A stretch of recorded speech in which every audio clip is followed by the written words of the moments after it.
Você vai ler o livro? Não, você vai ler e comentar. Vou falar. Então, aqui é o seguinte, a bateria, eu achei que ia dar 2 vezes, não deu. Agora vamos gravar, eu gravei com ele, vou gravar, depois eu vou transcrever e a gente Não vai. tem problema. Então, o que eu queria primeiro conversar contigo é o seguinte. Bom, você já está na segunda, então o que eu percebi ali com o Vladimir é o seguinte. Ele é o Relações Públicas, você é o cara da tecnologia. Houve uma tendência no início, na verdade você tem que ter certos focos, né? Todo mundo fazer tecnologia, a coisa não ia funcionar também. Todo mundo fazer a parte de comercial e a parte de expansão também não ia funcionar, né? Como a empresa baseada em tecnologia, a necessidade de foco. Então, no início nós já decidimos, olha, cara, vamos cada um fazer o seguinte, eu cuido disso, você cuida daquilo, com maior foco. Apesar de que a gente sempre navega em todos os setores, né? A gente sempre está navegando lá, eu vou também na parte de expansão, na filial, vendas. A gente navega em tudo, mas o foco principal, meu, por exemplo, sempre foi a tecnologia, né? E o Vladimir sempre teve um foco na gestão, na parte de comercial, na parte de expansão da empresa, né? Como é que você explica que esse casamento, é tipo um casamento, tem casamento que dura 2 anos, tem uns que duram 10, tem outros que duram a vida inteira, né? Isso é uma coisa assim que dá para explicar? Cara, assim, existe uma afinidade e existe também uma coisa interessante que é, apesar de somos pessoas diferentes, de perfil diferente, nós temos certas coisas, uma base comum. Ele falou da mãe de vocês? A base comum, eu não estou falando nem da amizade dos pais, né? O pai dele, por exemplo, quando era garoto, assim, começou a trabalhar com eletrônica, ele instalou a televisão na fazenda do meu avô. Então, as famílias se conhecem há muitos anos e tal. Mas a questão de formação. Existe um problema seguinte, se não houver uma base sólida com relação à ética, com relação a respeito ao próximo, como se deve se trabalhar, com relação à preocupação com a empresa social, com a empresa séria, o conceito sobre caixa 2, não ter caixa 2, tudo certo. Isso é uma base. Então, nós acreditamos na mesma coisa. Uma empresa nunca teve caixa 2. O dinheiro da empresa não se mistura com o sócio.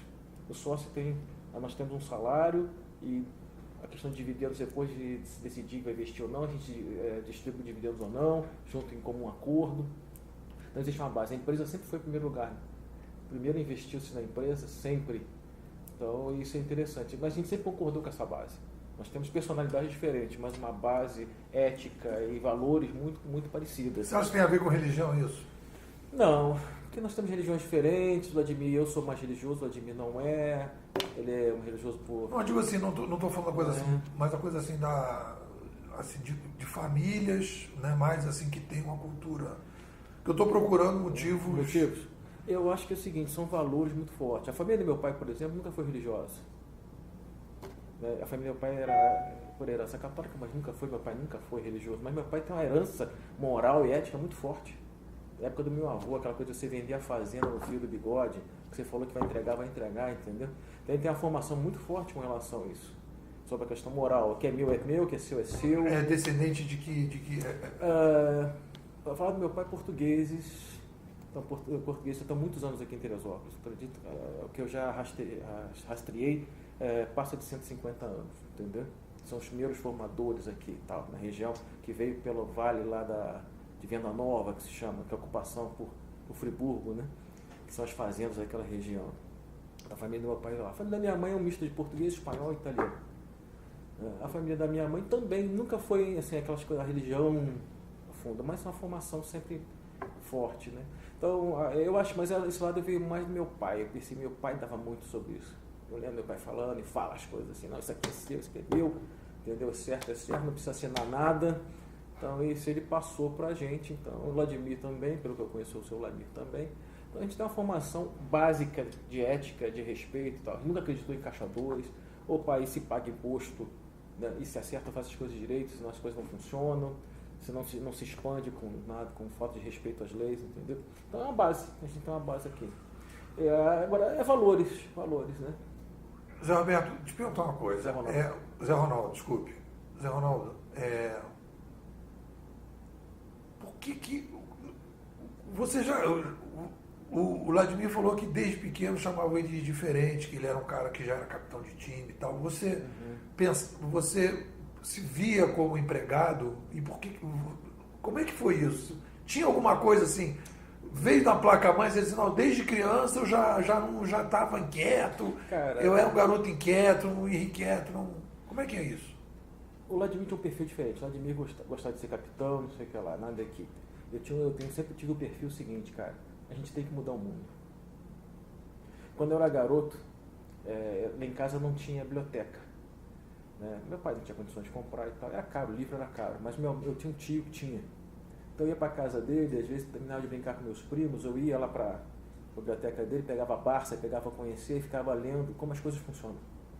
Queria entender, por exemplo, como funciona o motor elétrico, motor combustão, motor interno.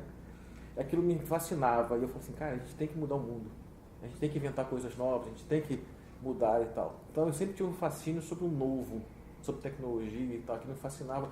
Primeiro, como as coisas funcionavam, desmontava as coisas, ver como é que funcionava, né? Com 12, 13 anos eu fazia coisas de eletrônica e tal. Eu tenho aquele perfil que você vê mais dos filmes lá, aquele cara meio geek, nerd, que quer entender as coisas, como é que as coisas funcionam, entendeu? Então eu achava o seguinte, eu nunca me vi empregado, eu me vi sempre inventando alguma coisa. Então quando eu era, por exemplo, garoto, eu trabalhava tentando fazer um projeto de um motor, por exemplo, sem combustão. Tentar pensar como a gente fazia um motor a água. Então eu sempre bolava aquilo ali, e o que aconteceu? O computador caiu no meu colo. Como eu tinha esse perfil de querer mudar as coisas, eu queria fazer engenharia, ou mecânica, ou elétrica, ou civil, a engenharia me fascinava. Quando caiu um computador no meu colo, eu falei, pô, isso aqui é legal. Aquilo ali acabou casando a minha personalidade, a minha vontade de entender as coisas e mudar, inventar as coisas com a tecnologia. Você era mais professor Pardal, tipo isso? Cara, eu gostava dessas coisas, entendeu? Você me fascinou. O professor Pardal, eu lia todos os livros do professor Pardal. Me fascinava a tecnologia. Aquela coisa de Star Trek, né? Star Wars. O mundo, o homem tem que fazer, o homem tem que avançar, a gente tem que mudar, a gente tem que fazer algumas coisas. Então, é que me fascinava a tecnologia. Eu sempre me dei bem com os meus amigos e tal, mas nunca me interessou. Eu vou ser o líder do time. Não, vou ser o capitão e tal. Não, você é o cara que inventa um troço diferente. Eu gostava disso aí, gosto, até hoje eu gosto disso aqui. Então você vai um negócio novo, deixa eu ver como é que você Inquieto, funciona. né? Sou. Entendeu? Por exemplo, eu não admito a gente usar carro a combustão ainda. É um absurdo no mundo a gente usar ainda o óleo, o petróleo, queimar, fazer isso tudo. Por quê? Já tem tecnologia, tem tudo. Por que a gente não usa ainda tecnologias novas para melhorar o planeta? Isso me deixa angustiado, por exemplo. Me deixa angustiado a humanidade chegar num nível de desenvolvimento ainda e a gente ter pessoas passando fome por causa da questão política. A gente precisa avançar. Então, isso me incomodou, a humanidade ficar parada. A humanidade tem que avançar tecnologicamente, conceito, socialmente e tal. Sempre aquilo me incomodou, desde garoto. Desde garoto, né? Ronaldo, olha só. Vladimir disse o seguinte, aí você já está facilitado porque a gente já tem ali uma história, né? Ele diz o seguinte, alterdata por alternativa. E a nossa alternativa, segundo ele, que é o diferencial da empresa, num determinado momento ele disse, foco no cliente e não no produto. Isso mesmo. É isso? É isso aí. Não adianta fazer um produto que você não queira usar, que você não precise. Entendeu? Eu posso até fazer um produto que você não espera. E eu descobri que aquilo é muito legal e vai te ajudar muito a tua vida. Mas o foco tem que ser nas pessoas. O foco, a humanidade tem que ser nas pessoas. Quando o Jobs fez o iPod ou o iPhone, ele estava pensando que aquilo ia revolucionar as pessoas, e foi o que aconteceu. As pessoas não sabiam nem que poderia existir aquilo. Não era uma necessidade, mas ele enxergava que aquilo ia ajudar as pessoas. Então o foco tem que ser no cliente. É isso que eu queria pegar. Eu acho que aí que está, digamos assim, pelo que eu entendi, não sei se você concorda comigo, o pulo do gato da diferença da concorrência é que vocês perceberam, talvez muito mais cedo que a maior parte do mercado, essa tendência que hoje está mais do que evidente que o cliente agora está atirando, mandando e fazendo tudo, né? Porque a gente vem crescendo, né, a participação e vocês perceberam isso. Você se lembra assim como é que foi essa sacada, assim, vocês dois, assim, leram alguma coisa? Foi um livro? Foi uma coisa intuitiva? Você lembra mais ou menos como é que foi? Cara, assim, como eu te falo, me incomoda muito o status quo, a coisa parada. Então eu conversava com as pessoas falavam o meu problema. Eu tenho um problema assim, um contador. O cara falava assim, não, eu tenho um problema, eu tenho que fazer isso na mão, que não sei o que, eu ficava olhando. Cara, a gente tem que mudar isso. Então, o que acontecia? Sempre baseado em conversas com empresário, com contadores e tal. Qual é o teu problema? Meu problema é esse aqui. Pô, a gente pode arrumar uma solução para isso, a gente pode melhorar. Então, nas conversas, conversando com as pessoas, a gente vai percebendo o que elas precisam. Falei, cara, isso é legal. Eu posso resolver teu problema. Eu tenho uma ideia que pode te ajudar bastante. Então, o que acontecia? A gente conversava com as pessoas. O primeiro sistema que a gente fez e tal foi assim, uma necessidade. O cara falou assim, cara, eu faço folha de pagamento na mão. Eu falei, cara, na mão, deixa eu ver como isso funciona. Aí viu o cara na máquina de escrever, máquina de calcular do lado. Eu falei, meu Deus, isso é um absurdo. O homem fazer um negócio, gastar um tempo desse fazendo isso aí, quando você tem computador. Então vamos fazer um negócio aqui, vamos fazer um programa que vai calcular isso tudo e vocês vão ganhar um tempo imenso para fazer outras coisas e tal. Então essa coisa de ver as pessoas incomodadas ou as pessoas fazendo coisas que a gente acha estúpido, isso poder ser feito por mais fácil e a pessoa ganhar tempo, aquilo ali me deixava instigado, entendeu? Me deixava com vontade. Até hoje, se eu chegar e falar assim, cara, como isso aqui? Cara, eu posso resolver esse teu problema. Porque eu acho que a gente tem que, assim, melhorar as coisas e as pessoas são o nosso objetivo, é o objetivo, tem que ser nosso alvo, né? Então acabou assim, tudo que se faz hoje aqui é conversando. Os últimos lançamentos que a gente teve no ano passado, acho que ano passado não, já tem mais dois anos, a gente sentou aqui, vários contadores, convidei para um café, aqui, vem cada um pula aqui, me fala o que está incomodando vocês agora, aí cada um falou um negócio, aí eu anotando, interessante, isso te incomoda, vai lá no meu escritório ver o que foi, eu fui lá ver, aí tinha um rapaz lá que ficava assim, cara, uma coisa muito idiota. O cara entrava num site, pegava lá, copiava os arquivos, botava numa pastinha. Entrava no outro site na mão, copiava os arquivos, botava numa pastinha. Falei, pra que é isso? Não, eu preciso saber as operações de cartão de crédito das empresas. Então, o que esse rapaz faz? Ele só faz isso a vida toda. Ele entra num site, tira um negócio e fala, isso é até um pecado com esse rapaz. Ele está estudando contabilidade, ele tem que fazer outra coisa mais interessante do que entrar no site, pegar um arquivo e colocar para vocês fazerem. Nós fizemos um produto que faz isso automático, um robô que pega isso tudo, traz os arquivos e joga na contabilidade para ele. Agora esse rapaz pode fazer outra coisa. Então, o foco nas pessoas, cara. Se a gente tiver o foco nas pessoas, a gente melhora tudo. Essa é a razão. Por isso que a empresa cresceu assim. Foi sempre assim. As pessoas falando, a gente olhando, a gente conversando. Cara, isso aqui eu posso resolver. Não, na verdade, o Vladimir falou, e tem a ver com o que você estava falando, né? Vocês não são empresa de software, é uma empresa de... Como é que você definiria? Cara, é uma empresa para tentar fazer as pessoas serem melhores. Fazer as coisas melhores. Software é consequência, podia ser outra coisa.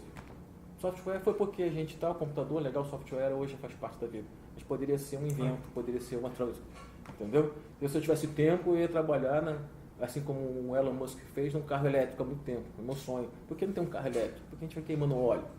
Mas não é, eu acabei caindo para a área de software, então eu tenho que resolver ajudar do meu jeito. Não dá para a gente fazer tudo. Mas no software é o que a gente acabou fazendo, mas poderia ser outra coisa.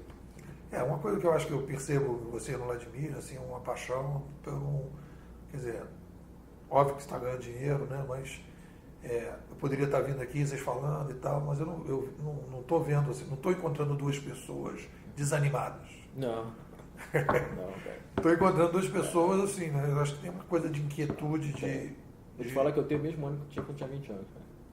O que me dá uma alegria quando lança um produto, quando a gente fala assim, cara, estou usando o produto, eu falei, putz, esse cara é meu dinheiro. Não é questão. O dinheiro é necessário para fazer as coisas acontecerem. É muito mais fácil com dinheiro. Sem dinheiro é tudo mais difícil. Né? Mas o que me fascina não é o dinheiro. Nunca foi.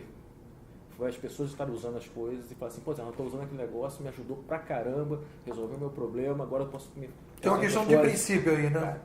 Eu acho que isso também talvez seja uma coisa básica, né? Porque quando você fala que você tem uma empresa de 1000 pessoas, você está falando de que você tem que ter um princípio que está além do salário do final do mês, né? Claro. A gente tenta fazer um alinhamento com todo mundo, para todo mundo pensar dessa forma. Olha, todo mundo é importante, a gente trabalha para o cliente. Inclusive, quando eles entram na empresa, existe uma palestra com a presidência, o Vladimir faz uma parte, o Vladimir conta um pouco a história, e eu falo a razão do nosso sucesso. Essa palestra é sobre por que a gente cresceu. A gente saiu de 3 pessoas, né, para 1000, mais de 1000 agora. Aquele videozinho que tem na televisão, vocês tem ficam na brincadeira. Né? A brincadeira e tal. Falei, por quê, cara? Porque sempre o cliente, lá, a pessoa, foi o centro do negócio. A razão de existir a empresa. Não é nem o negócio sim, mas a razão da Alterdata existir. Tanto as pessoas de fora como as pessoas de dentro também. Não adianta também aqui você ganhar dinheiro e botar o cara sentado ruim, de uma forma ruim, sem ar-condicionado e tal. Cara, não funciona. Não funciona. E se você quiser ser uma empresa grande, tem que pensar nos dois. Lá de fora, que é o nosso cliente e tal, e aqui, o pessoal, o nosso time. O resto vem automaticamente. Se você pensar nesses dois, o lucro vem. O dinheiro entra, porque você vai ser bom, porque você vai ter uma preocupação legal, e a pessoa vai trabalhar bem, vai atender as pessoas com um sorriso, tal. Isso tudo acontece. Então, as pessoas, em primeiro lugar, o restante é consequência. Eu considero lucro e consequência. É claro que você tem que fazer ajuste, tem que fazer gestão, ninguém discute com, né, o valor da gestão, o valor de se comprar bem, de se vender bem, o valor de marketing, ninguém discute isso. Mas eu acho que nessa vida toda que eu aprendi, o mais importante são as pessoas.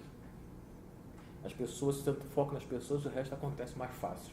Você não precisa nem tanto controle em certas coisas. Tem gente que tem controle demais, acaba esquecendo as pessoas e acaba a empresa. Controle demais sem levar em consideração as pessoas, acabam. As empresas acabam. Agora, as empresas que pensam nas pessoas, de fora e de dentro, cara, dificilmente elas acabam, né? Tem uma história que a gente conversou, eu, Vladimir, assim, que ele falou, e aí eu queria ouvir a tua opinião, ele falou uma coisa assim, que é o seguinte: olha, psicologicamente, tem muita gente que não consegue superar os 10 funcionários porque não abre mão do poder. Sim. Como é que você vê isso? Faz sentido, cara. Eu já vi. Como é que essa crise psicológica ela existe? Vem de onde? É uma coisa do Brasil que é autoritário? Como é que... Fala aí pra mim dessa história. Isso é complicado. Eu não consigo entender bem essa falta de... não sei se é uma necessidade, um problema de autoestima. Tem gente que tem uma dificuldade imensa de delegar. Talvez, ou se acha valorizado demais, ou melhor que os outros demais, cara. O que eu aprendi é o seguinte: a gente não é melhor que ninguém. Tem gente aqui, cara, que saca muito mais de programação do que eu. Tem os meninos aqui que me dão aula de certas tecnologias e tal. Então, o cara é bom, pô. Então, por que eu vou inventar um negócio se eu sou ruim perto dele? Então, esse senso de realidade que você é, a gente não é melhor nem pior, eu sou melhor que você em certas coisas, pior em outra, reconhecer nossas fraquezas, nossas virtudes, nossas qualidades, cara. Falei, cara, eu tenho que delegar isso aqui para esse cara. Esse menino aqui vai fazer isso aqui melhor do que eu. Então, desde o início, cara, ele teve esse negócio. Ele nunca teve aquela... Eu acho que até pela formação, olha lá, de mim falou assim: tu cuida disso aqui, eu cuido daquilo ali. Já foi um negócio desse. Cara, você faz isso aqui, faz aqui. Já começou na nossa alma. Eu sei que, por exemplo, eu sou o pior vendedor que o Vladimir. Eu não sou o cara que te venda. Então, Vladimir, então você vende, cara. Eu não sou bom para isso. Eu não tenho paciência de ficar negociando. Quero pedir desconto, eu dou desconto pro cara. O Vladimir é bom nisso, cara. Ele vende bem, muito bem, ele fala muito bem, ele consegue argumentar com o cliente. Sempre foi bom. Então, eu falei, cara, tu faz isso. E deixa eu fazer isso aqui. Então, tecnicamente, eu gosto mais disso aqui, eu me estudo mais, eu tenho mais aquele desejo e tal de tecnologia, então você faz isso aqui. E ele também reconheceu, cara. Não cuida desse troço aqui, cara, que isso aqui você faz melhor do que eu. Então, começou a alma da empresa, já começou assim. Aí, quando entrou uma terceira pessoa, que foi o Sandro, não sei, eu admito ter falado sobre o Sandro, trabalhou com a gente muitos anos aqui, foi um diretor também, que ele era muito bom em gestão. Eu falei, cara, ele é melhor que a gente em gestão, vamos arrumar um cara bom. Vem cá, Sandro, vem trabalhar com a gente. Eu falei, cara, ajuda a gente a formar a empresa. Então, desde o início, acho que a base foi essa, de reconhecer, olha, eu sou bom nisso, mas sou ruim naquilo. Então, os meninos foram entrando, a gente foi entrando, as meninas também. Cara, bota essa menina aqui, essa aqui menina é boa, melhor do que a gente nisso. Então, eu acho que a alma da empresa nasceu nisso. Foi meio assim, eu não sei te dizer. Agora, o que acontece no Brasil, eu acho que existe problema de autoafirmação, problema de segurança, ou se achar que é muito especial, muito melhor que os outros, e na verdade ninguém é, né? A gente sempre tem gente boa, gente ruim, tem qualidades e defeitos. Então, acho que começou assim, acabou que a empresa nunca teve problema de delegar, de trocar função, deixar as pessoas fazendo. Aqui teu problema, quer dizer, uma das coisas que eu vi o Vladimir falando no YouTube, né, você tem Teresópolis não é um formador de... Normalmente o pessoal fala que empresas de software se dão bem em lugares que tem universidades de ponta e tal, né? Como é que, para você, essa... Cara, já foi muito complicado. No início era muito complicado, porque exigia muito da gente na parte de tecnologia. Eu tinha que aprender, tinha que ensinar, entendeu? Hoje em dia já é mais tranquilo, hoje já existe uma formação legal. É claro que não é o Vale do Silício. Claro que eu não vou encontrar um cara aqui, o fera de redes de milhões de servidores. Não vou encontrar, vou encontrar esse cara no Vale do Silício. Entendeu? Então, como nosso negócio existe tecnologia, mas o que aconteceu, talvez, acho que facilitou muito, foi a divulgação da tecnologia, a rede, a internet e tal. Então, isso facilitou muito a gente encontrar gente boa, encontrar material para fazer as coisas. No passado é muito difícil. Mas também no passado o nível de exigência de tecnologia era um. Hoje, que a nível é outro, a gente consegue material, a gente consegue curso online, você consegue fazer curso em Harvard online, no Meet online, você consegue fazer um monte de coisa, você consegue achar os caras, esteja na Índia, no Vale do Silício, onde for, você consegue encontrar os caras. Então hoje está mais fácil. E você tem gente que é tudo concentrado aqui, ou você trabalha com pessoas centralizadas também? Tem gente separada. Tem 2 polos aqui no Rio de Janeiro, né? O escritório do Rio tem um polo de tecnologia também, pessoal de desenvolvimento, e tem aqui. A gente tenta trazer aqui porque fica perto da gente aqui, é legal, mas não necessariamente. Não é uma condição estar aqui. E algumas tecnologias a gente usa empresa terceirizada, algumas coisas, por exemplo, foi necessário. É um negócio que eu preciso estudar, certa tecnologia, a gente não vai usar isso, não é o nosso negócio. Não precisamos estudar isso não, a gente contrata alguém para fazer isso para a gente e tal. Então a gente também tem empresas que fazem um certo serviço para a gente, que não é nosso negócio, que não vale a pena gastar tempo e dinheiro naquilo, aí a gente contrata alguém que faça isso para a gente. Cara, faz isso aqui para ajustar para a gente, né? Alguns especialistas de nuvem e tal, que trabalham para a gente, tem empresas terceirizadas e tal. Cara, tem gente que está fora do país, tem gente que está aqui dentro. Tem uma coisa que você está falando, Ronaldo, que acontece o seguinte. Eu não te dei meu cartão. O pessoal me chama de Nipô. 4 letras para fazer sucesso. Lula, Zico, Pelé, e Lula é exceção que justifica a regra. Então, tem uma coisa aí que eu acho que tem um caminho. Eu tenho trabalhado nesse livro aí numa discussão sobre transformação digital. Eu estive na Gartner, fui convidado. O cara que, o vice-presidente de pesquisa da Gartner, fez o prefácio do meu livro, o Manj, e ele me bota lá. E eu falo, Manj, você está me trazendo para fazer lá a Gartner? E a Gartner fala um troço, eu estou falando do outro. Aí o cara fala, pô, o Nipô está falando um troço e a Gartner está falando do outro. Só que a Gartner está falando de transformação digital e eu estou falando de transformação administrativa. Que para mim não é uma mudança digital, não é uma mudança de tecnologia. O Uber não é uma mudança de tecnologia. O Uber é uma mudança de administração. É uma quebra de paradigma interessante. A tecnologia permitiu. Profunda. A tecnologia permite. Na verdade, o que muda são os paradigmas de administração. Né? A tecnologia é uma ferramenta. Não é a tecnologia que criou o Uber. O Uber foi criado, uma nova maneira de enxergar um serviço deficiente e tal, usando a tecnologia que tem hoje. Isso. Aliás, nenhuma tecnologia criou. As pessoas com cabeça falam assim, cara, agora eu posso fazer streamer de vídeo, Netflix, por exemplo, da vida, porque eu tenho tecnologia para isso. Porque quem não sonhava em ver o vídeo lá, apertar o botãozinho e ver? Todo mundo sonhava isso, não tinha tecnologia para isso. E aí, se eu fosse classificar a empresa de vocês, e aí eu queria a tua opinião sobre isso, eu classificaria ela como uma empresa de tecnologia incremental. Você pega um negócio que existe e dá uma arrumada. Isso. O Uber me parece uma empresa de tecnologia disruptiva. A gente tem um pouquinho também... De radical ou de disrupção?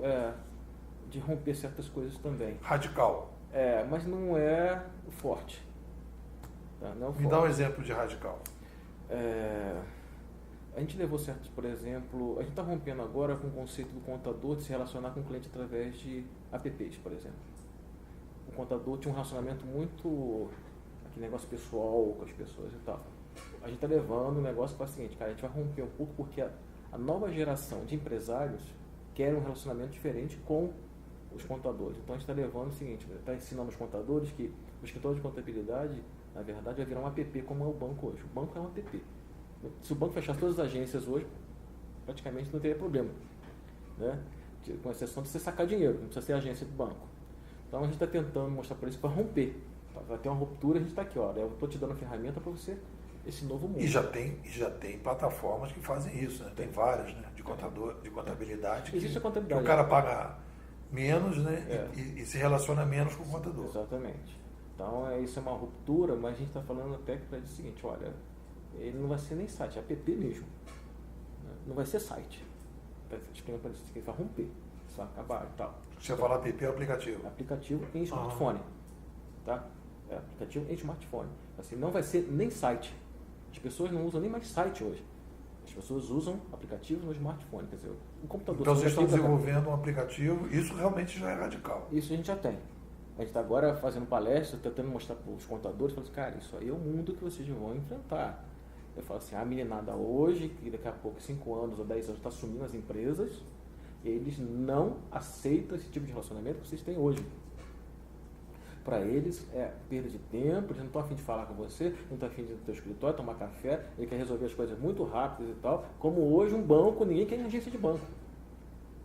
Não adianta você fazer uma agência de banco mármore, com não sei o quê, as pessoas não querem isso, as pessoas querem um app prático, rápido, que resolve o problema delas. Então, aí está falando com o contador, vai romper, isso vai ser uma grande ruptura. É uma palestra até que eu faço, vai ter uma bolha de ruptura no relacionamento entre o contador e o cliente, já está acontecendo, está começando a acontecer, e a gente, olha, nós temos a tecnologia para você fazer isso. Você pode se preparar que isso vai acontecer.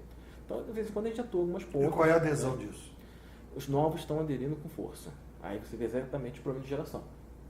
Existe a geração anterior, estou falando até a minha. Você está falando os contadores jovens. Jovens já enxergaram, porque eles são já. Tem alguns que estão com 25, 30 anos, formados. Peraí, cara, isso aqui faz parte, tal, eu faço isso.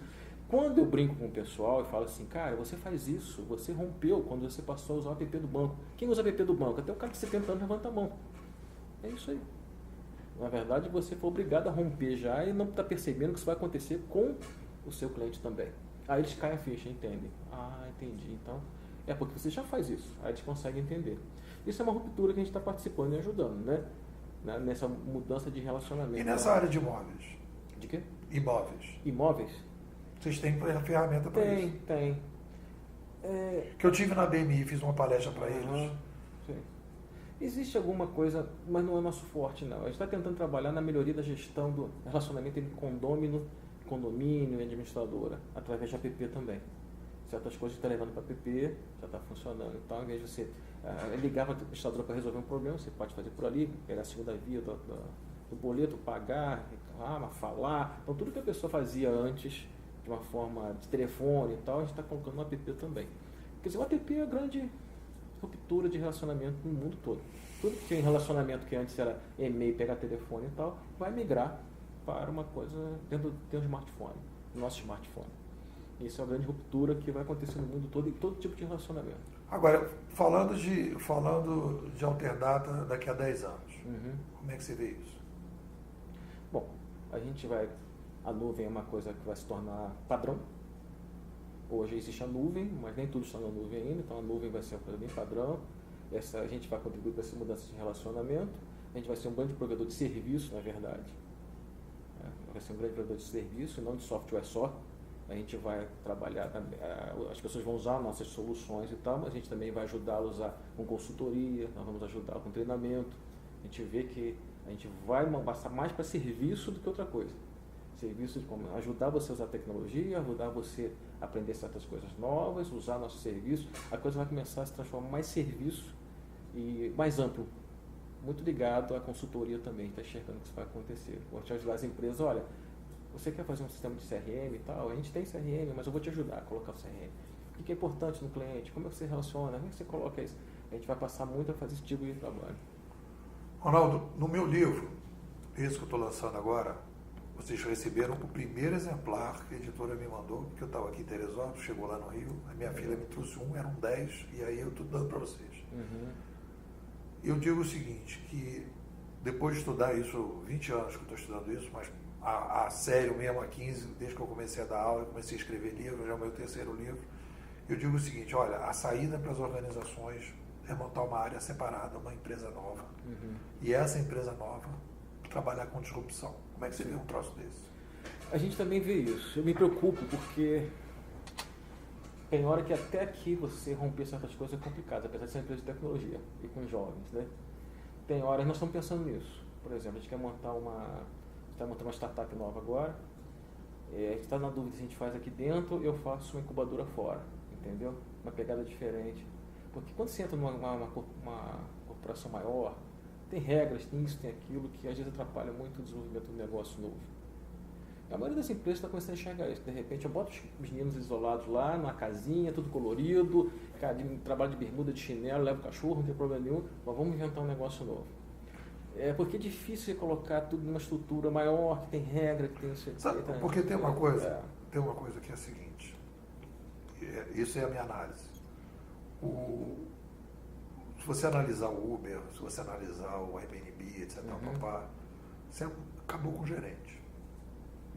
Qual é o grande salto de mudança exponencial que o pessoal fala, de organização exponencial, blá blá blá.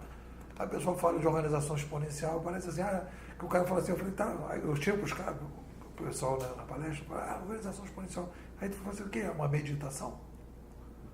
Tu vai entrar numa sala, vai todo mundo meditar e vai ser todo mundo exponencial? Por que o McDonald's virou exponencial? Porque ele adotou um modelo que foi exponencial. Então, o que eu percebi?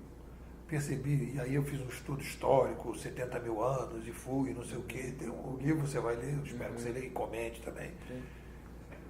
E aí eu cheguei à conclusão que é o seguinte, hoje a competição que a gente vai viver no próximo momento, agora que eu estou vendo a voz do Arte, adorei aquilo. Vou tirar uma foto depois. Presente do meu pai. Adorei. Eu vou tirar, ele tem a ver, né, cara? Depois eu vou tirar uma foto. Aí o que eu percebi? Eu vou fazer uma consultoria na cooperativa de táxi. Vamos supor. Sim. Nepomuceno, professor de MBA, eu tenho empresa há 22 anos de consultoria, né? Vou fazer empresa na cooperativa de táxi. Aí o cara me chama para dar uma cooperativa. Aí a pergunta é, quem seria o consultor que conseguiria uma consultoria bacana para esse cara? Quem seria o cara? E eu me coloquei nessa opinião. Se eu voltasse para trás na indústria da música, qual seria e tal? E aí eu comecei a fazer engenharia. Então eu falei o seguinte, qual é a sugestão que eu estou falando para você aqui? Qual é a sugestão? Empresa fora. Sim. Aí você vai falando, sugestões de empresa fora. Kindle, a história do Kindle da Amazon, os caras criaram fora. China, quando fizeram o capitalismo, fizeram fora. Porque se fosse implantar capitalismo lá, pegaram lá Hong Kong, botaram aqui tudo é capitalista. Não fala mais em comunismo aqui. E comunismo. Né? Loja americana, americana.com, fora. Você está vendo que foi tudo fora. Qual é o problema que está acontecendo? Porto Seguro já fez isso, Bradesco já fez isso. Está todo mundo fazendo isso. Todo mundo fazendo isso. Isso aqui é babá. Qual é o erro? Os caras não estão vendo a disrupção do cenário da morte do gerente. É isso que é a minha novidade no meu livro. Eu digo, olha, vocês não estão vendo que a gente criou um novo modelo administrativo que não tem gerente. Da mesma maneira que a gente matou o caixa do banco e o trocador, nós vamos matar o gerente. Pega o Uber. Como é que eu mato o gerente no Uber, Ronaldo? E eu boto o cara dando estrelinha pro motorista. Sim. E eu não tenho mais ninguém dizendo quem entra, quem não entra todo mundo que quiser. E você vai fazendo a melhoria de qualidade através de algoritmos, não sei o quê. Acabou o gerente. Quantos gerentes tem no Uber? Eu pergunto na minha palestra. Aí, não sei, 0. Então, essa área separada, é isso. Depois eu vou falar por que hoje em dia eu não estou vendendo essa consultoria, porque o mercado hoje não está pronto para isso. Não. O mercado não está pronto para isso. No Brasil demora ainda. Pois é. Então o livro é para daqui a 3, 4 anos. É por isso que eu estou agora nessa brincadeira de empreendedorismo, para depois esperar o livro começar a render fruto. Você cria uma área separada. Eu fiz isso na Prefeitura do Rio, funcionou. Cria uma área separada. Essa área separada, ela já tem um foco em matar o gerente. Todas as empresas que vão se vingar no futuro são empresas que vão conseguir matar o gerente. É isso que é o exponencial. Entendeu? Você montar alguma coisa nova na estrutura pesada, arcaica e amarrada é complicado demais. Ainda mais uma coisa tão disruptiva. Exatamente. Não vai funcionar. Eu nunca vi funcionar. Não vai porque eu fico lento. Você vê, as empresas estão fazendo isso. A Mercedes-Benz tem uma empresa de locação de carrinhos, de carros pequenininhos, com cartão de crédito na Europa, né? Você nem sabe que é Mercedes-Benz. Eu sei que é da Mercedes-Benz. Você chega lá, você aluga aquele teu carro, bate o cartãozinho, pega o carro, anda na Mercedes-Benz. Totalmente separado. Nem nome Mercedes-Benz você vai encontrar. Imagina uma marca daquela poderosa, né? Mas não tem. Elas chegaram separaram o negócio todo e faz isso aqui. Porque tem que romper com tudo. E não tem como. O ser humano não rompe com tudo. É impossível a gente romper com tudo. Fala, não, isso não vai funcionar. Tão rápido. Tão rápido. Não dá. A gente não consegue fazer isso. É na natureza humana. Peraí, vamos romper com todos esses valores que eu tenho aqui a vida toda? Vai ter que romper, que isso funciona assim. Nunca. Um cara de cooperativo de táxi enxergar um Uber, não ia nunca. Porque está dentro daqueles valores todos, amarrados ali, disso, de aquilo. Não ia funcionar nunca o cooperativo. Fala assim, cara, esquece esse negócio, vamos fazer outra coisa. Não ia funcionar nunca. Porque o cara está amarrado, o ser humano está amarrado. Por isso que realmente tem que separar. Né? O conceito do gerente e tal, realmente o gerente tende não sei se desaparecer, não sei se vai ficar, a gente vai eliminar um monte de coisa aqui no meio do caminho e vai ter que ter líder. Não sei se vai chamar gerente, mas tem que ter líder também. O líder é um pouco mais diferente, você não é aquele aspecto de gerenciar, ficar tomando conta dos detalhes, mas tem que ter alguém que fala assim, cara, a gente vai andar assim, aquele líder ainda eu acredito que vai existir. Entendeu? O Steve Jobs lá, que ele montava equipe pequenininha, realmente não tinha gerente, mas ele era o cara que é o líder. Fala, cara, a gente tem que ir pra cá. E o pessoal, vamos lá. Entendeu? Eu não chamo ele de gerente, mas um líder realmente. Os controles vão ser todos mais feitos automaticamente. Aí, inclusive, a inteligência artificial vai eliminar muito gerente também. Muita coisa que o gerente faz hoje, na verdade, vai fazer isso, vai ser os computadores. Essa discussão, isso que você está falando agora, é uma dúvida que eu tenho. Isso que você está falando agora é uma dúvida que eu tenho. Porque você vai ver o seguinte, o modelo do Uber é muito parecido com o das formigas.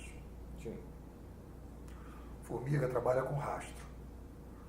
O que a gente trabalha hoje é tudo oral, e aí precisa do gerente por quê? Porque você tem certeza que tudo que você decide aqui é oral ou escrito, certo ou errado? No Uber você não tem nada oral escrito, é tudo através das estrelinhas. Então, uma das questões que eu coloco, e que eu acho que é uma discussão para esse novo milênio, que a gente tem que discutir, é o seguinte, aí você está falando de liderança, e toda vez que eu converso isso, as pessoas falam da liderança, mas a liderança não vai ser a plataforma? Por exemplo, se você chegar no Uber lá, que é bastante disruptivo, se você chegar lá, provavelmente ele tem um líder de programadores.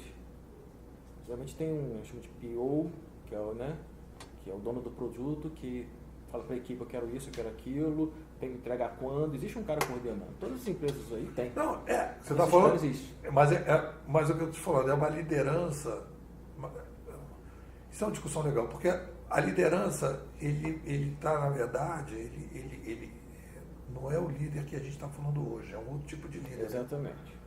Assim, você fala assim, gerente vai existir, concordo com você, vai se eliminar muito. Cara que. Um gerente de supermercado.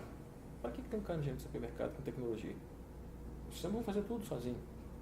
Vão tomar decisões, vão mandar repor estoque, faz aquilo e tal.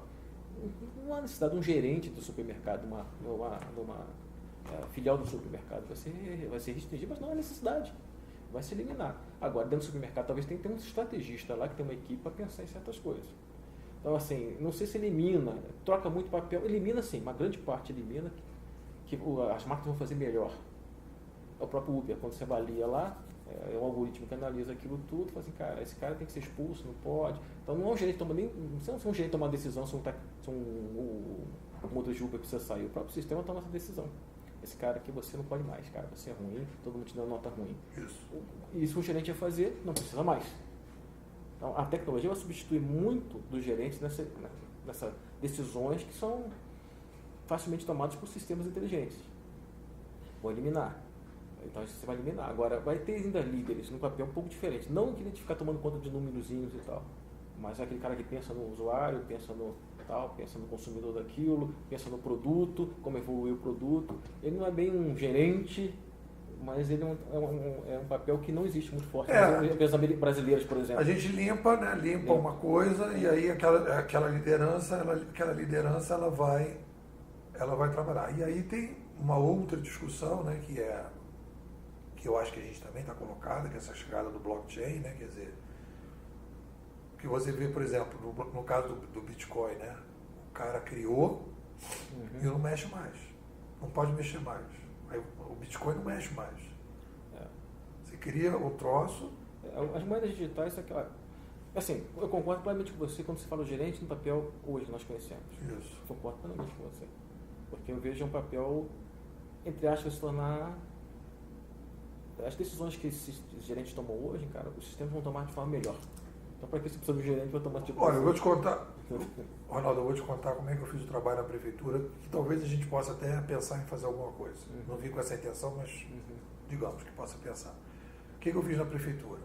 A Prefeitura do Rio, cheguei lá, o cara falou para mim, estou querendo fazer inovação. Eu falei, você pode fazer inovação e tal, queria te contratar para fazer projeto de inovação. Eu não faço inovação incremental nem radical. Falei para ele, se você quiser contratar uma pessoa para resolver o problema da tua empresa e tal, trocar impressora, mexer nas coisas, não é minha praia. Eu faço inovação disruptiva. Ele falou, o que é inovação disruptiva? Eu falo o seguinte, olha, eu quero pensar na cidade daqui a 30 anos. E eu quero preparar o pessoal para daqui a 30 anos. Aí ele falou, então faz uma turma aí com a galera aí pra gente ver como é que fica. Aí o que eu fiz? Peguei a turma. Aí o que eu dou? Aí faço uma discussão sobre... Eu faço na primeira parte do meu trabalho, eu faço uma discussão sobre realidade. Para mostrar para o cara que o mundo muda. Para tirar o cara da zona de conforto dele. Sim. Depois eu faço uma discussão ética. Qual é o papel dele? O que vocês já fizeram? Qual é o princípio dele? Porque para um funcionário público, ele acha que trabalha para o gerente dele, não para a população. E para o quinquênio. E não para... Então eu faço um trabalho e tal. Aí começa a entrar com a história, né? Por que o mundo está mudando, a grande mudança que a gente está passando. Aí vou mostrar a chegada da prensa, vou chegar a chegada da escrita, chegada da oralidade, que tudo isso muda radicalmente, que a gente tem que estar preparado para uma grande guinada, não sei o quê, babá. Aí começa a mostrar cases. Uber, levei o cara do Taxi Beat lá, levei o cara do Colab, que eu falei para o lado de mim que o pessoal não conhece. O Colab é uma empresa que está aí já há quase 70 prefeituras, que você num aplicativo diz que tem buraco. Estão espalhando. Então, vou lá. Eu acho que isso é na Globo News, uma coisa assim. Trouxe, levei os caras, fiz Skype, não sei o que. Preparei uma tropa de elite. Primeira turma. Dia 22 de dezembro, entrega de certificado. Aí o presidente falou, eu vou dar uma passadinha, não sei o quê. Quando ele chegou lá, o auditório cheio. 22 de dezembro, funcionário público. Aí, o que está acontecendo? Não, a galera veio aqui porque todo mundo está falando. Legal, você conseguiu mobilizar a pessoa. A galera mobilizou todo mundo e tal. E o que eu trouxe? Eu fiz um formulário, trouxe só os disruptivos. Para fazer esse trabalho... Pensadores. Você.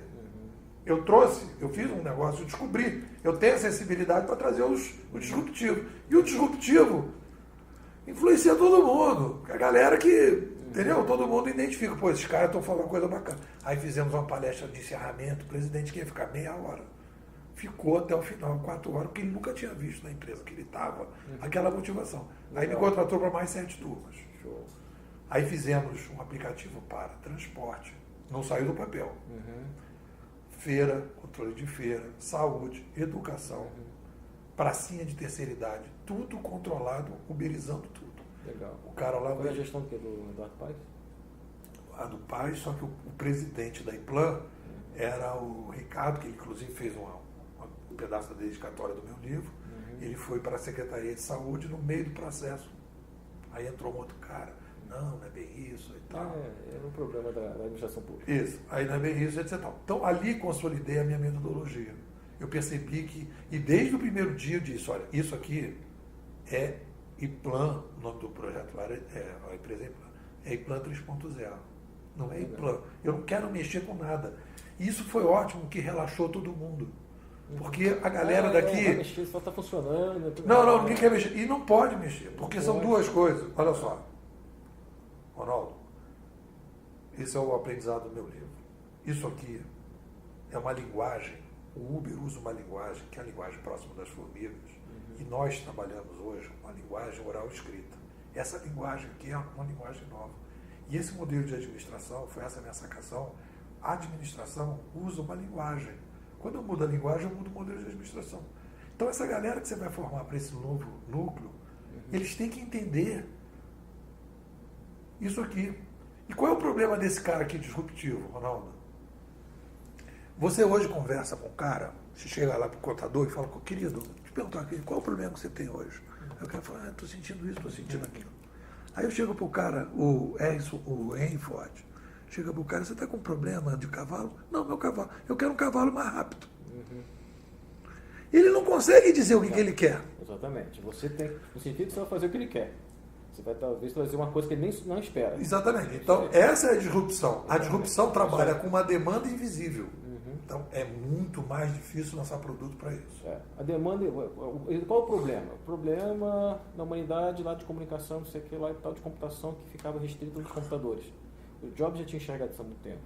Nós precisamos levar a computação para a mão das pessoas. E já todo mundo sabia dessa história. Todo mundo via a teoria, pô, isso vai acontecer. Ele viu como fazer isso.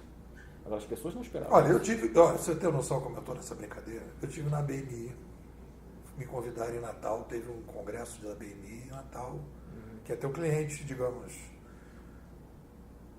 A menina leu meu livro, Gestão 3.0, que eu falo essas coisas, e foram lá, estavam assustados. Eu passei lá uns 3 dias com eles já discutindo essas coisas e tal. Aí conversamos, não sei o que, papá. Aí os caras ficam lá pensando o que vão fazer, estavam discutindo tecnologia. Aí quando eu jogo essa discussão que a gente está fazendo aqui, a galera, entendeu? Não tem dificuldade de chegar nesse troço. Tem. Então, até mesmo nos Estados Unidos tem. Existem centros de excelência de pensar de forma disruptiva, que Stanford, entendeu? Lá os caras têm que pensar assim. Senão você, olha, pensa fora da caixa. Então você criou essa cultura em Stanford de você pensar o seguinte, fora da caixa. Eu tenho uma crítica que eu faço, Ronaldo, em relação ao pensamento americano, que a gente pode aproveitar aqui. Que é o seguinte, e aí é um problema. O americano tem uma filosofia, tem 2 coisas. O americano trabalha com o método indutivo. O método indutivo, que é a tradição americana, pragmática, é assim. É mais ou menos como se montar a empresa de vocês. Qual é o problema? Vamos lá, resolve, etc. Ótimo, funciona? Funciona. Estou jogando pedra nisso? Absolutamente. Ótimo, funciona bem. Quando você entra num cenário disruptivo, você tem que primeiro entender por que está disruptivo. Não é mais indutivo, chama dedutivo. O que você vai fazer? Deixa eu entender por que está mudando. E eu percebi que eu só conseguiria entender o mundo de hoje se eu fosse para a história. Aí fui fazer doutorado, aí fui estudar mudanças de mídia ao longo da história. Temos canadenses que estudam isso há 50 anos. Está lá, ninguém descobre os caras, está escondido lá. Esses caras estudaram chegada da prensa, chegada da escrita. O que aconteceu? Chegada do alfabeto grego na Grécia. O que aconteceu com a sociedade quando chegou a nova mídia? E aí, aí, a partir daí, você consegue entender como é que o ser humano funciona. Os avanços, né? Como a gente avança. Aí você vai dar uma base para essa tua startup filosófica. Que aí você vai gastar menos dinheiro para poder caminhar melhor. Então aquela galera ali tem que ter essa base. Porque senão o que o cara vai fazer? Eu vou disruptar o que? Vou fazer disrupção. Eu vou tirar aquelas caras, vou botar o que no lugar? Mas, peraí. Qual é a base que você tem? Como você não tem, não adianta perguntar para os caras, como é que você consegue fazer a disrupção? Você tem que ir para a história, você tem que trazer a filosofia. Então, nesse livro que você queria que você lesse, está lá, filosofia, teoria e metodologia. Metodologia, cria fora. Vai trazer para cá? Não, isso aqui está acabando, vamos criar uma coisa nova. Essa coisa nova é o quê? Quais são as macro tendências? Acabar com o gerente, fortalecimento do poder de decisão do consumidor. O consumidor ganha força mesmo, é isso aí, na nossa sociedade. Sabe uma coisa que me ajudou bastante, que é interessante, cara? Eu casei com um artista plástico. É a pessoa bem fora, né? Convivendo, então minha esposa é assim, ela não tem preconceito. Então ela me ensinou a ver certas coisas, quebrar, olha, o artista é o cara que pensa livre. Né? Tenta pensar livre. Tenta pensar livre, claro. Sempre influencia uma coisa na vida da pessoa, mas ele tenta não se colocar barreiras para criar. Os artistas são grandes caras que rompem várias coisas, né?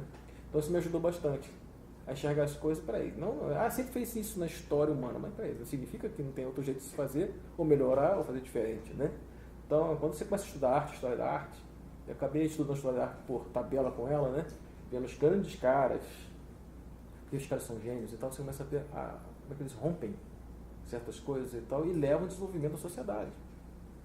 O design hoje, tudo, você vê como é que os caras romperam barreiras que existiam, que causaram um avanço na sociedade, assim como a invenção da imprensa, mas os caras que inventaram certas coisas, certos desenhos, como combinar cor, não sei o que e tal, como os caras revolucionaram costumes e tal, aí você começa a ver. A humanidade evolui em função de rupturas. Quando a gente rompe, a gente consegue avançar. Agora, enxergar dessa forma não é fácil, não é natural humano, a gente tende a ficar no nosso estado. Precisa de uma cabeça Exatamente. diferente. As empresas estão ainda amarradas a coisas feitas no século XIX, XVIII e tal. Companhia das Índias, e aí vai, aquela coisa toda, que a escola administrativa americana, a administração americana, é um conceito.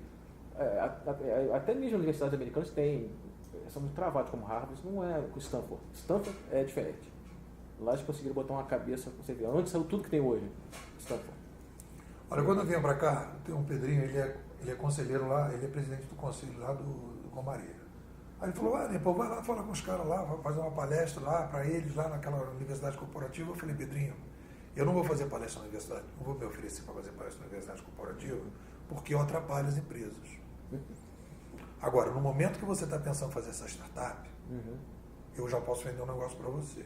Poderia pensar junto no seguinte, um projeto da universidade corporativa, dentro desse projeto, se você quer fazer um projeto de coisa fora, você precisa do NEPUR. Mas não é para todo. Você vai ter que pegar a tua equipe, vai ter que pensar quem são os teus malucos e fazer um workshop com esses malucos. E aí você vai ganhar. Você vai pegar o livro, vai dar uma mão dele, vocês vão ler esse livro aqui do cara e tal, para você criar um cenário. Porque você só vai conseguir fazer disrupção, e eu tenho falado isso para os meus clientes, tive um ano inteiro no BNDES, você tem que ter uma base filosófica histórica. Porque é a única diferença que você vai ter. Porque senão você vai dizer, eu vou fazer disrupção. Querido, disrupção para onde? Disrupção significa rompimento. Rompimento, você vai romper alguma coisa. Vai romper o quê? O que você vai romper? Vai romper sair rompendo o que aí, rapaz? Então você tem que ter uma linha de raciocínio. Aí você reduz tremendamente o erro se você consegue entender o cenário. Por exemplo, quantas pessoas moravam no mundo em 1800, você sabe? Não sei. 1 bilhão. Nós crescemos 7 vezes.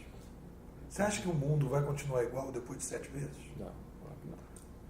Qual é a justificativa que eu dou para tudo isso que está acontecendo? Demografia. Uma coisa boba. Você fala, pô, faz sentido. Claro, quando foi para a cidade, olha que mudou. Então você fala assim, pega o metrô em São Paulo às 6 horas da tarde, como eu já fiquei engarrafado dentro do metrô de São Paulo. Perguntei pro cara, o que é isso? Engarrafamento de gente. Não sabia o que era. Isso é o quê? Precisa do quê? Precisa de robô, precisa de complexidade, precisa de Uber, precisa de tudo. Então, se a gente tem um problema complexo, imagina o que a gente não pode fazer com isso. O que você pensa? É verdade. Tem que se romper os preconceitos, realmente. Tem que fazer. A gente faz uma iniciativa aqui que é um hackathon, que é legal. O hackathon sempre pega isso. Eu vi na internet. O hackathon é legal. Eu devia ter feito antes, por falta de tempo não fiz.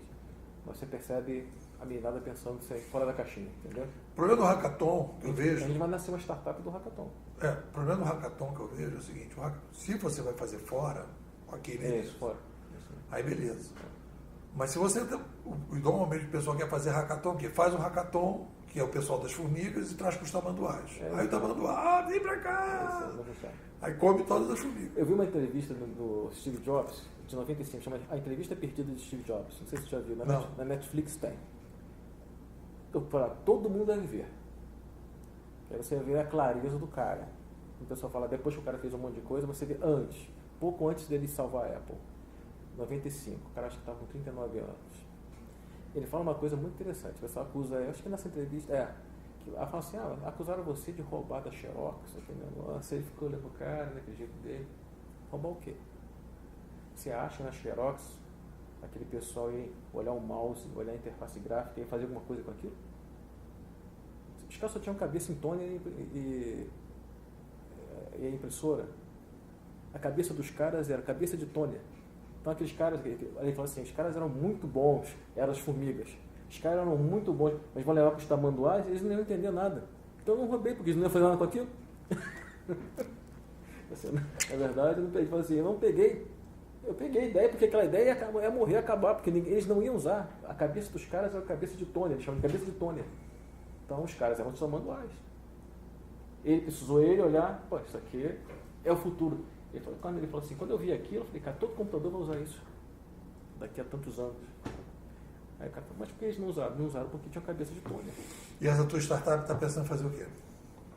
É um rompimento de relacionamento. Na verdade, existe uma necessidade hoje no Brasil e em várias partes do mundo, que é o seguinte: você trabalha 8 horas por dia, mora sozinho, precisa receber uma entrega. Né? Ou você mora numa área de risco que o correio não entrega, nem ninguém entrega.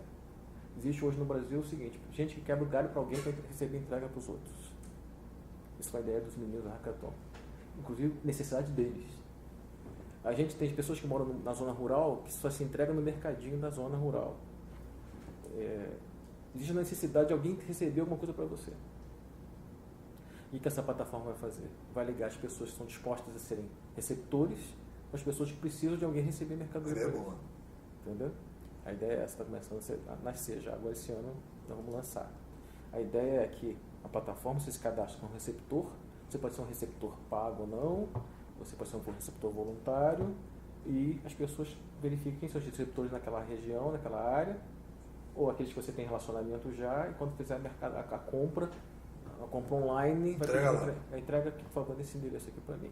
Essa pessoa, quando receber, tira a fotozinha no app, telefone smartphone, você recebe, a mercadoria chegou, entendeu? Você pode buscar aqui e tal.